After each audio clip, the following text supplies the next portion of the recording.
Okay, welcome back. And our guest is Eyinaya Onuegbu, and I've just been advised that actually his correct designation is Chief Political Advisor in and as well as head of the Political Bureau to the Governor of Imo State. So sorry about that. I think we got the nomenclature mixed up a bit. That was an earlier, shall we say, appointment, but now the current one is head of the. I didn't complain. Okay, then. Well, thank you very much. So, you were telling us when you were telling us about the digital economy. Yes. So I said our Minister of Digital Economy, headed by an ex-NCC director, Dr. Chimezi Amade, is currently undertaking the governor's project of 300,000 Imo youth training. We call it Skill Up Imo program. 300,000 Imo youths will be trained in digital economy within a space of 3 years. Every year, 100,000. We have graduated 25,000. As of today, the governor will flag off the third cohort of 40,000. It's happening in the next 1 hour today. Now, this training affords the youths of Imo, because we have 5 tertiary institutions in Imo, because courtesy of His Excellency, we now have a Federal University of Agriculture and Environmental Sciences. We have our Polytechnic. The Avanikoku College of Education, that over the years was just a college of education, is now a Federal University of Education. Amongst also the Imo State University and the Federal University of Technology in Imo. So youths from these institutions participate in our digital training program, the Skill Up Imo, and is giving them the skill even to pay their school fees and pay their housing accommodation issues. That is another achievement of His Excellency. Now, if you come to our infrastructure, we had a situation in Imo where you could not connect the 3 zones by road easily. We had our Owerri to Olu road, which is a 36-kilometer road, which hitherto was described as a federal government road because that road actually leads to Anambra State as a connecting road. No administration bothered to do that road until Governor Hope Uzodinma came. As of today, the 37 kilometers have been dualized. So it is 37 times 2 with drainage and street lighting up to Olo town. Now, you ask yourself, how was this governor able to do this within 18 months, which is a record in Nigerian standards, because even NDDC cannot boast of such achievement. Now, if you know Okigwe, Owerri to Okigwe Road is a 47-kilometer road, also described as a federal road because it leads to the boundary between Imo, Abia, and Enugu State.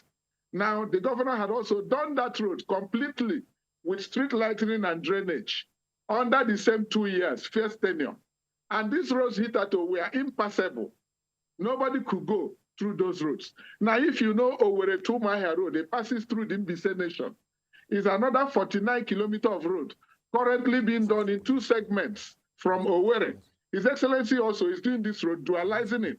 And that is a road that connects Imo with the most populous part of Imo State, the Mbise Nation.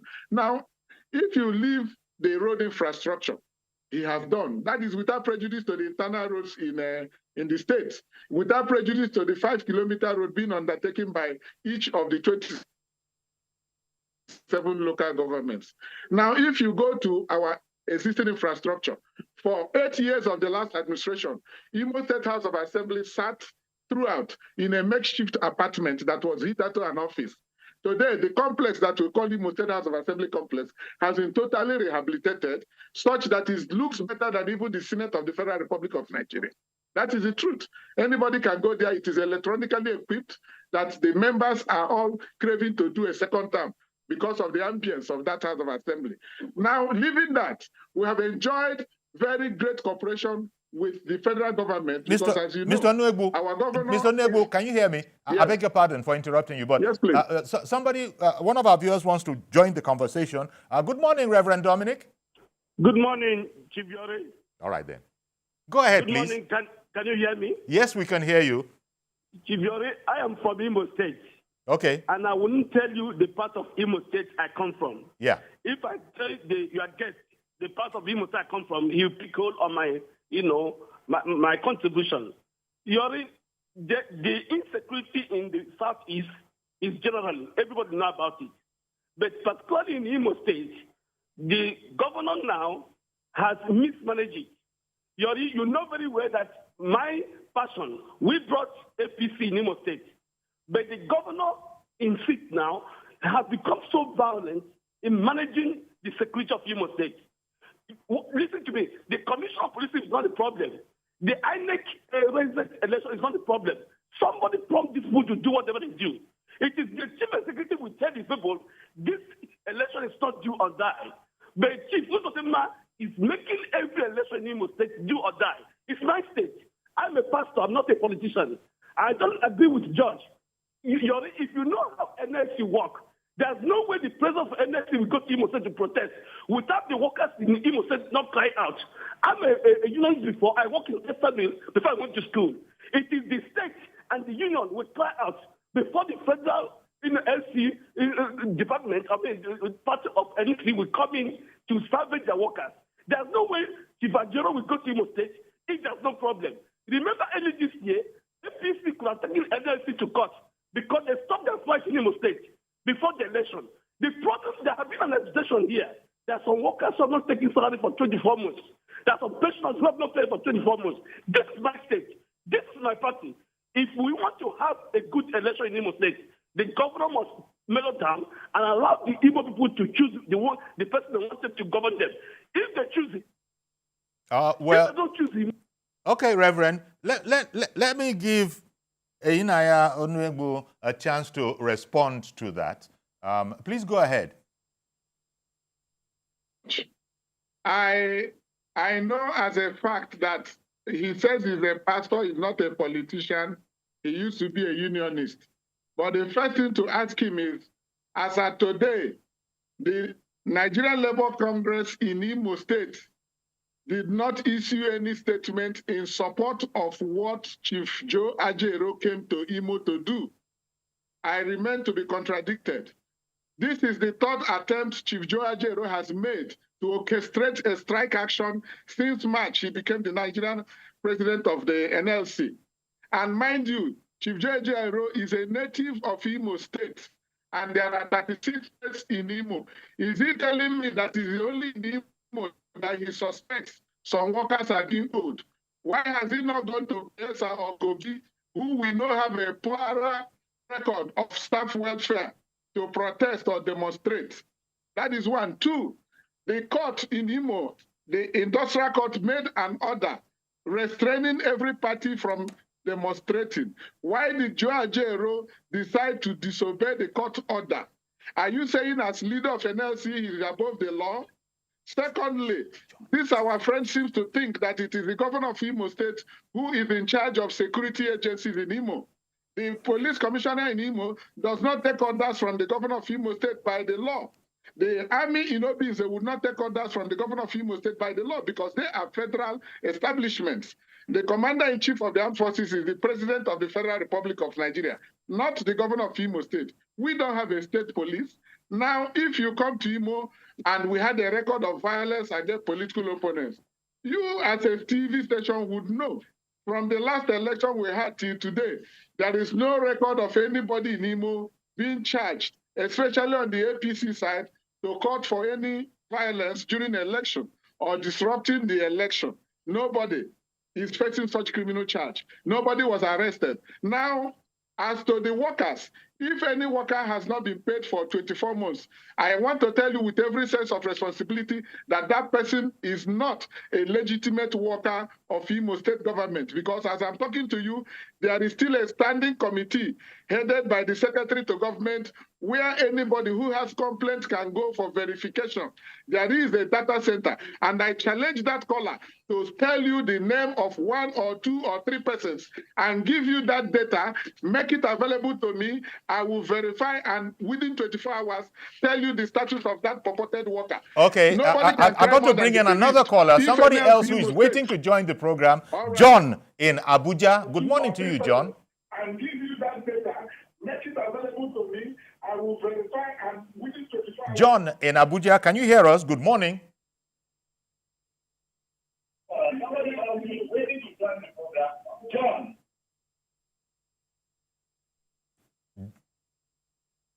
I think we might have lost that connection, and it was sounding bad, as a matter of fact. But just to say to those who don't know that as soon as you get us, please don't try to listen to us off your television set.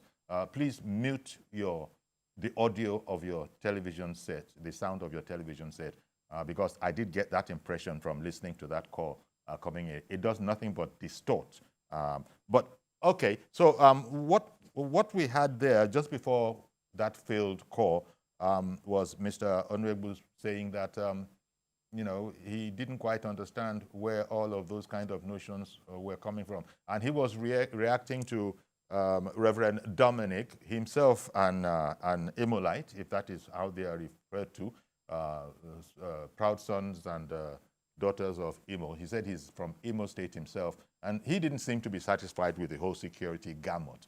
But then we've just heard the response from Mr. Onwegbu that what is going on in Imo State is as much as can be done in the absence of a state police. Am I paraphrasing you correctly? And that you didn't see the apprehension that Reverend Dominic in Lagos, who said he's the son of Imo, so he knows what he's talking about, and he wasn't given a very glowing report about the state of security against the backdrop of what you had said, that there is no cause for concern in terms of security in Imo State.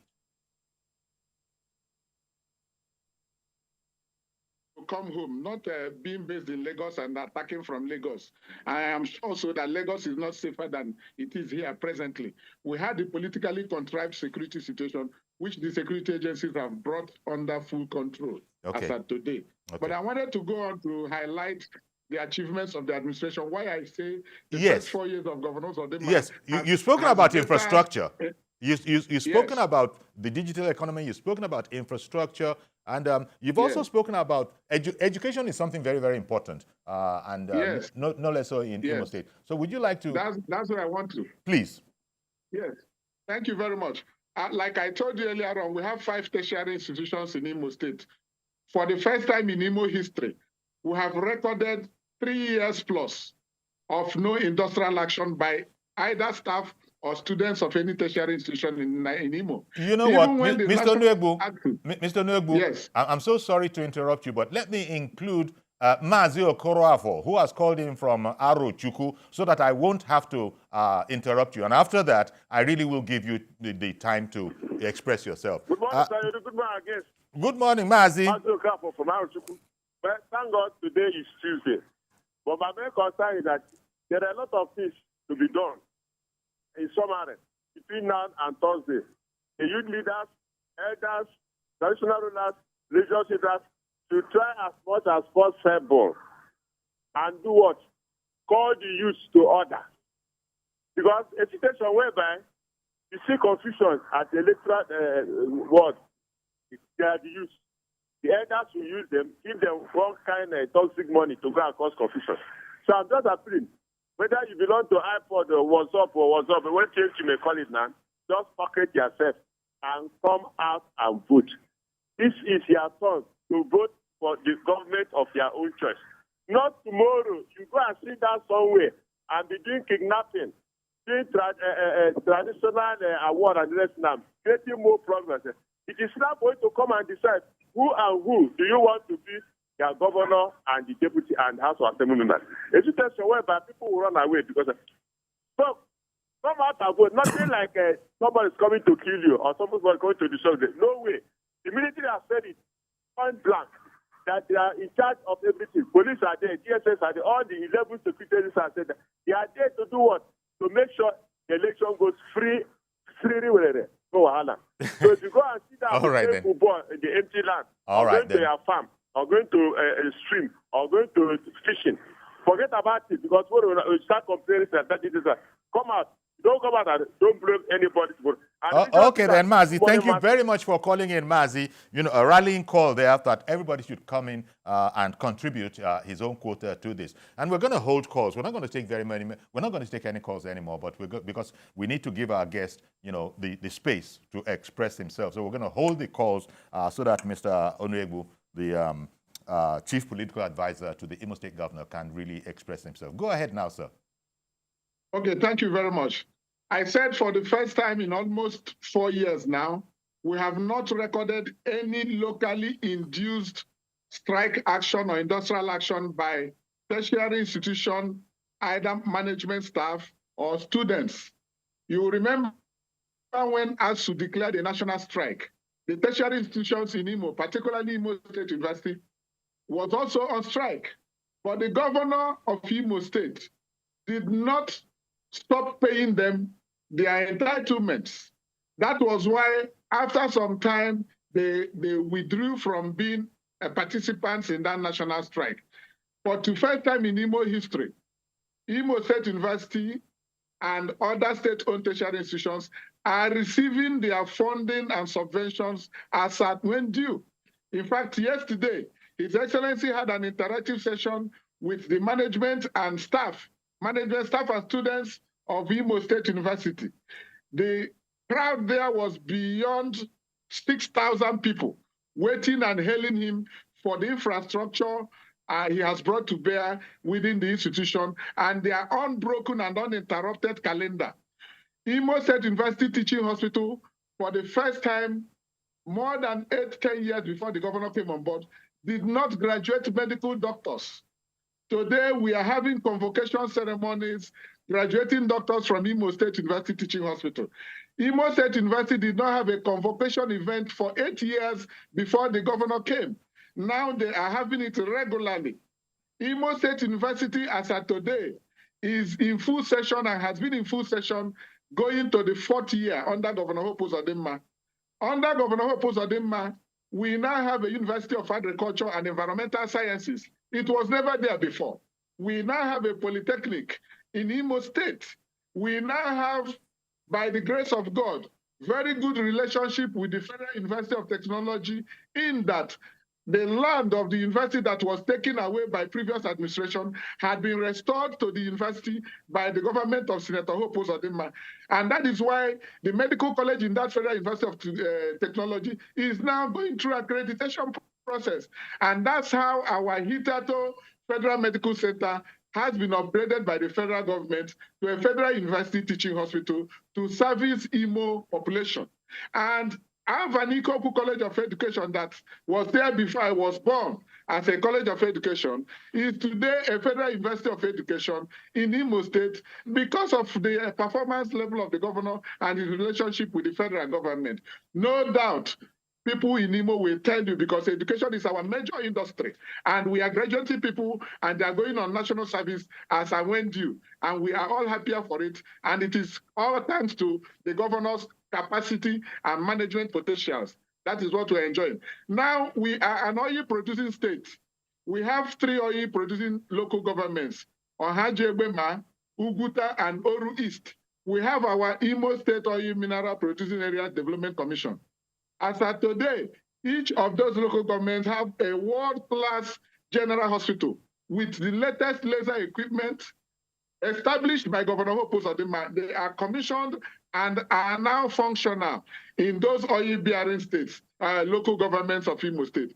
And when you go there, you will see that this is the first time that commission has made such massive impact on the people of the state, who are, by the grace of God, the bearers or the producers, or whose land is where we get this oil from. So if you come to Imo today, yes, nobody will have 100% acceptance or accreditation. But by the grace of God, this governor is enjoying more than 90% support base of the Imo population.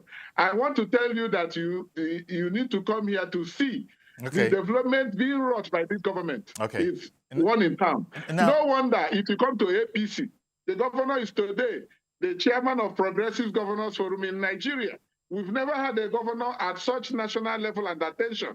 Today, he's the chairman of the Southeastern Governors Forum. We have never had it before. Imo used to be the backlog or the backbencher in Southeastern affairs or Nigerian affairs. We have a governor who has integrated us into the national grid, and we are attracting appointments. Okay, it froze again, but it's going to come back very, very soon, I would imagine. Mr. Onwegbu, is it unfrozen yet? Well, The sense so far so good. Okay, I think it's unfrozen. So thank you very much. It froze briefly, but we did hear 98% of what you were saying. Now, let me just end like this because... No, I said we had about 90% acceptance. Okay, all right. Now, let me just close this way. Let me just end this way. Coming into Imo State, the state of transportation, of course, you know this whole problem of fuel now, that there's no more subsidy, efforts to find alternatives, CNG, I believe it is called. Are there any efforts what are the efforts of the people to help transportation within the state, in brief, as we close? Okay, thank you very much.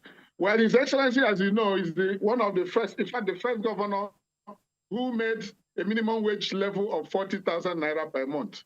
His Excellency is the first governor who provided, even before the subsidy matter arose, vehicles to transport our civil servants to and from work.